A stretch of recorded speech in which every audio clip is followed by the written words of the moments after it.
जरा दोस्तों सोचो कि एक व्यक्ति मंदिर के अंदर जाता है और एक पवित्र फूल को उठाता है, लेकिन उस फूल के अंदर बहुत मात्रा में लेड और आर्सेनिक देखने को मिलता है। फिर भी वो व्यक्ति उस फूल को जो है पानी में घोलकर उस पानी को पी जाता है। ये बहुत बड़ी बेवकूफी करता है। लेकिन सच्चाई यह है कि आज के समय में नेशनल लेवल पे हर रोज ऐसा लोग कर रहे हैं। अब थोड़ा सा आगे बात करते हैं कि भारत में लगभग 6.5 लाख मंदिर हैं, अर्थात तो 6.5 जो है लाख मंदिर हैं। आप समझो कितने ज्यादा भारत के अंदर मंदिर हैं। जहां पे जो देखा जाए तो हर साल जो है 80 लाख टन फूल जो है नदियों में जाते हैं, अर्थात तो इतने ज्यादा मात्रा में मंदिर हैं। और जहां पे 8 लाख मेट्रिक टन अर्थात 4 लाख जो होता है, यहाँ पे आप देखेंगे इसके अंदर क्या जाता है, फूलों को है डेली जो है इसमें डाल दिया जाता है, तब नदियों में डाला जाता है। तो आप समझ सकते हैं कितनी ज्यादा मंदिर की मात्रा है। और ये फूल अब पुराने जंगलों से नहीं आते हैं, अर्थात पहले के समय में जो फूल आते थे वो क्या नेचुरल रूप से आते थे। जैसे कि यहाँ पे आप देख सकते हैं ये फल जो पहले नेचुरल रूप से आते थे, लेकिन आज के फल जो होते हैं वो कॉमर्शियल फार्मिंग करी जाती है। तो आप आज देखते हैं आप फूलों की खेती की जाती है। पहले क्या क्या फूल थे, कहीं खड़े वहां से तोड़ के जंगलों से लाए जाते थे, लेकिन आज जो फूलों की खेती की जाती है।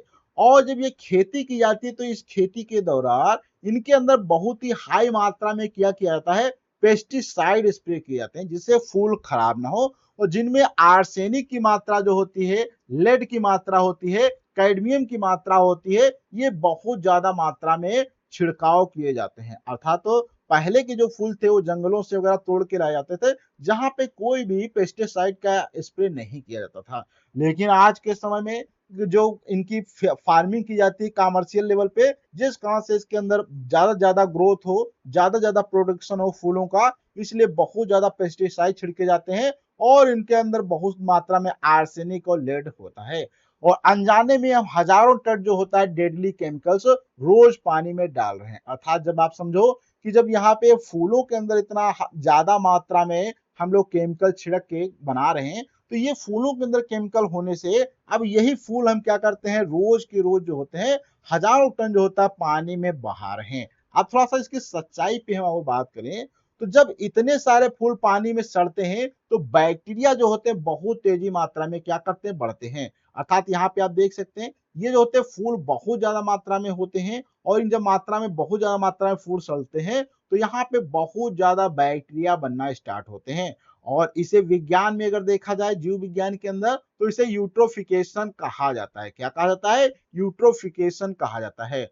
और थोड़ा सा बात करें तो ये होने से क्या होता है, पानी की सतह पर जो होते हैं काई की मोटी, अर्थात पानी जो होता है, इस पानी के ऊपर आपने देखा होगा कि कभी कभी कहीं पर काई लग जाती है, तो काई की एक मोटी परत क्या होती है, जम जाती है। जब मोटी परत जम जाती है तो जो सूरज की रोशनी होती है, जैसे कि ये सनलाइट जो आती है, वो सनलाइट था प्रकाश का, सूरज का प्रकाश जो होता है सूर्य का, वो धीरे धीरे ब्लॉक हो जाता था, अंदर जाने से रुक जाता, क्योंकि यहाँ पे जब ऊपर लेयर बन गई है पानी की तो ये अंदर तो जाएगा नहीं। तो इस कारण से क्या होता है, इसके अंदर जो एक्वेटिक लाइफ होते था, इसके अंदर बहुत सारी मछलियां होती हैं, पेड़ पौधे होते हैं, वो सभी क्या होते हैं, मरना स्टार्ट कर देते हैं, अर्थात घुट घुट कर मरने लगते हैं। आप थोड़ा सा आगे बात करें तो सिर्फ गणेश चतुर्थी पे अगर हम बात करें तो मुंबई में केवल देखा जाए तो 1.5 लाख से ज्यादा मूर्तियां विसर्जित की जाती हैं। कितनी ज्यादा, 1.5 लाख। आप समझो कि 1.5 जो होते हैं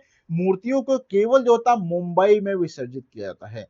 अब थोड़ा सा जब मूर्तियां विसर्जित की जाती हैं तो अगर इसकी हम यहाँ पे सच्चाई की बात करें तो इसमें 90% जो होती है अब मिट्टी नहीं होती, अर्थात पहले की जो मूर्तियां होती थी उनके अंदर बहुत ज्यादा मात्रा में क्या था, मिट्टी पाई जाती थी। और मिट्टी पाने के कारण ये क्या थी, जब पानी में जाती थी नीचे घुल जाती थी। लेकिन आज जो है ये प्लास्टर ऑफ पेरिस से बनाई जाती है। किससे बनाई जाती है, पीओपीएम जिसे कहते हैं, था प्लास्टर ऑफ पेरिस से आज के समय में ये मूर्तियां बनाई जाती हैं। और ये पानी में बिल्कुल भी घुलती नहीं है, कंक्रीट की तरह जो है नदी की सतह पर जाकर जम जाती हैं। और बात करें, और इन मूर्तियों को जो कलर वगैरह देने के लिए साइंटिफिक तरीके से बहुत सारा इसके अंदर क्रोमियम था कलर, कैडमियम, इस प्रकार से बहुत सारे जो होते हैं न्यूट्रोटॉक्सिन्स का यूज किया जाता है। और देखा गया है कि लैब में कि ये बहुत सारे ऐसी जो चीजें इसके अंदर केमिकल्स होते हैं जो कलर करने में इनको बनाते समय यूज किए जाते हैं, वो कैंसर पैदा करने में बहुत ज्यादा योगदान देते हैं। तो आप समझो कि गणेश चतुर्थी की हम लोग मूर्ति से जो है पानी में जो उनको विसर्जित करके कितनी बड़ी रिस्क था, कितना बड़ा खतरनाक कदम हम लोग उठा लेते हैं। अब बात करें, हर धार्मिक प्रथा बिना सोचे समझे नदियों का गला घोट रही है। अर्थात बहुत सारी आज के समय में भारत के अंदर धार्मिक प्रथाएं चल रही जिस कारण से नदियों का गला घोटा जा रहा है। अगर हम बात करें थोड़ा सा, तो टनों दूध अर्थात बहुत सारे टन जो है दूध पानी में बैक्टीरिया को आउट ऑफ कंट्रोल कर देते हैं। अर्थात तो आज देखा होगा आपने, जैसे कि शंकर जी की पूजा होती है तो वहां पे बहुत बड़ी मात्रा में जो दूध का चढ़ावा किया जाता है। ऐसे बहुत सारे मंदिर और भी हैं जहां पे दूध का चढ़ावा किया जाता है, और ये दूध होता है जो बैक्टीरिया को बहुत ज्यादा मात्रा में बढ़ा देते हैं, अर्थात आउट ऑफ कंट्रोल कर देते हैं।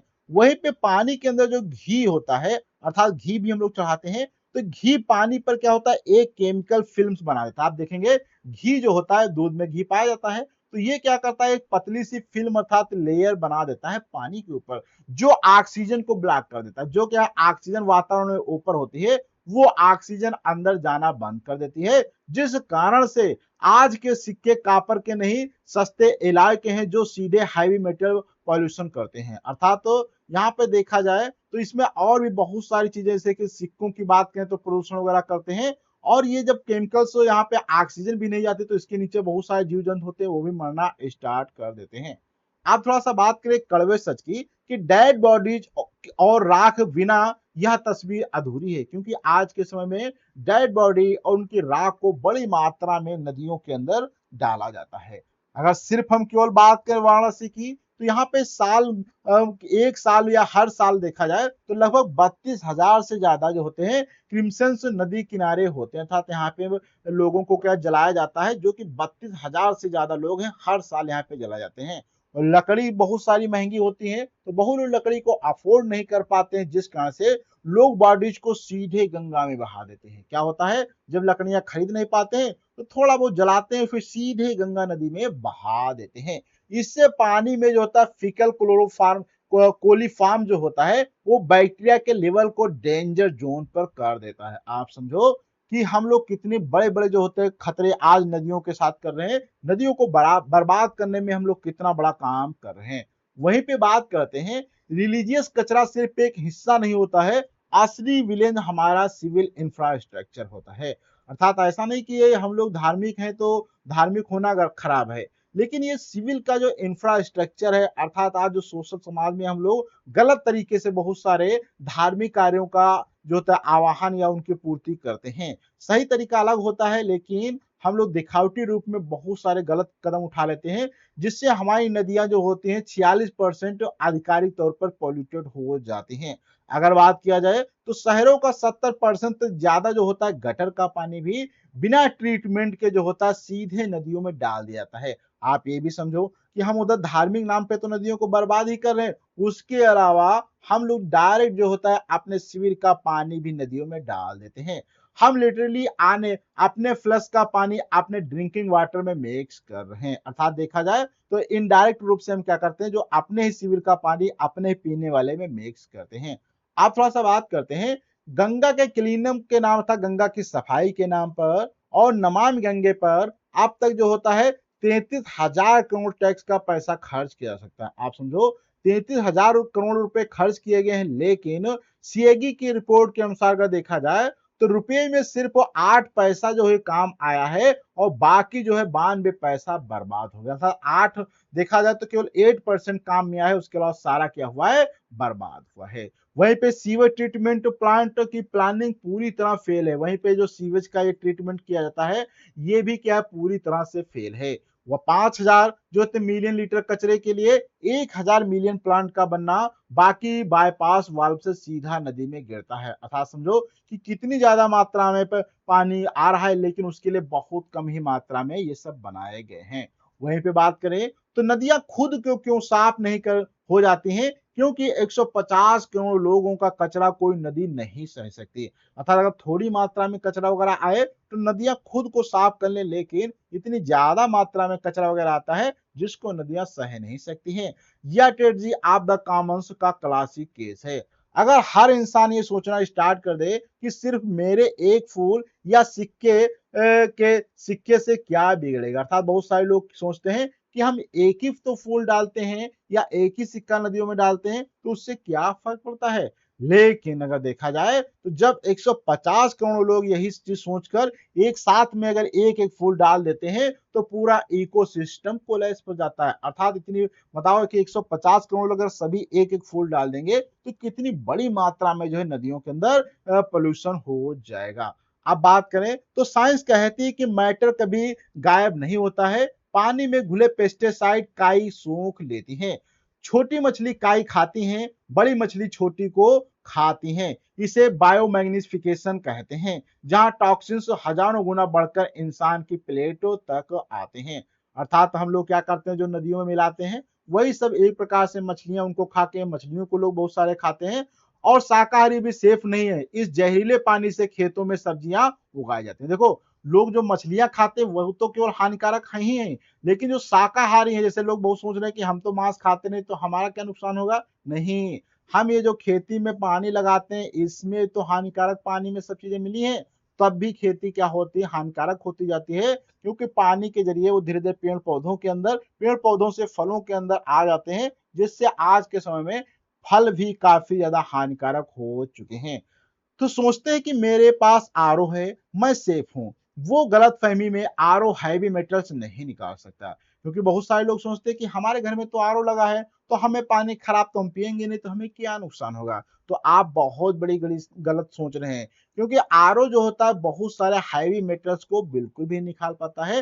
पंजाब और हरियाणा में ग्राउंड वाटर जहरीला होने से कैंसर जो होता है विलेजेस बन गए हैं। अर्थात तो पहले क्या था, अर्थात तो पंजाब की बात करें तो वहां पे ऐसे बहुत सारे ग्राउंड वाटर जहरीले हो चुके हैं, जिससे अब कैंसर जो होता है विलेजेस वहां पे बन गए हैं। वहीं पे बात करें, अटिंडा से रोज बीकानेर के लिए एक कैंसर ट्रेन चलती है। भारत में हर साल 1 लाख से ज्यादा बच्चे डायरिया जैसी बीमारियों से मर रहे हैं। तो आप समझो कितनी बड़ी मात्रा में समस्या हो रही। वहीं पे बात करें तो इस इकोलॉजिकल सुसाइड का बिल जो होता है हम अपनी इकोनॉमी से चुका रहे हैं। वर्ल्ड बैंक के अनुसार वाटर पॉल्यूशन से भारत हर साल अपनी जीडीपी का लगभग 3% खो देता है।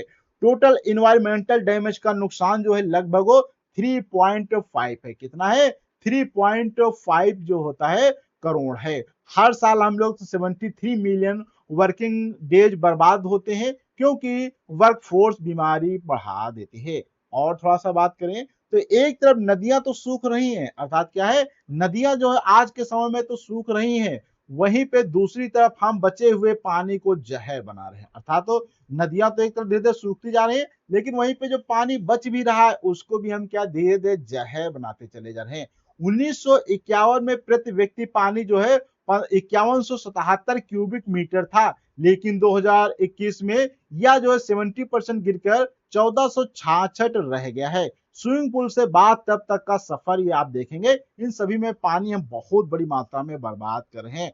और 2019 में चेन्नई के डी जीरो ने देखा कि 2005 तक पूरा देश वाटर स्टेट हो जाएगा। अर्थात तो 2050 तक देखा जाए तो भारत के बहुत सारे देशों में पानी की बहुत बड़ी समस्या आने वाली है।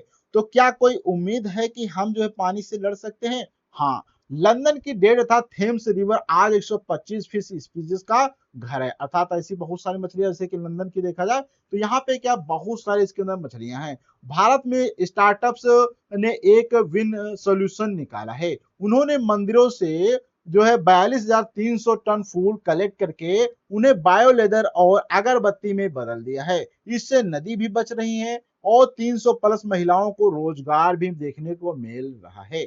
तो अब अगर बात करें तो 100 की बात एक है कि माँ और डस्टबिन दोनों शब्द का एक साथ नहीं चल सकते। अर्थात माँ और डस्टबिन दोनों शब्द जो है एक साथ वो नहीं चल सकते था। गंगा माँ, जैसे कि नदियों को माँ कहते हैं, वहीं पर डस्टबिन ये दोनों एक साथ नहीं चल सकता। आप कूड़ा भी डाल रहे हैं उसको माँ भी कह रहे हैं। अर्थात पुरानी आदतें आपको बदलनी होगी। पीओपी की जगह इको फ्रेंडली जो है मिट्टी की मूर्तियां आपको बनानी होगी। अर्थात ऐसी मूर्ति आपको नहीं बनानी है पीओपी की, आपको जो इको फ्रेंडली मूर्तियां बनानी होंगी, जो कि क्या मिट्टी वगैरह से बनती हैं। दूध और घी नदी में बहने की बजाय आप गरीबों में बांटे, सच्ची पूजा यही होती है। अपनी नदियों को अकेला छोड़ दें, घर से शुरुआत करें और इस मैसेज को आगे बढ़ाने की आप कोशिश करें। तो आज का वीडियो आपको कैसा लगा है, इसके विषय में आपको अपना फीडबैक कमेंट बॉक्स में देना है। अच्छा लगा हो तो लाइक करें, अपने दोस्तों को शेयर करें। हम किसी नए टॉपिक के साथ में अगले वीडियो मिलते हैं, जब तक के लिए धन्यवाद।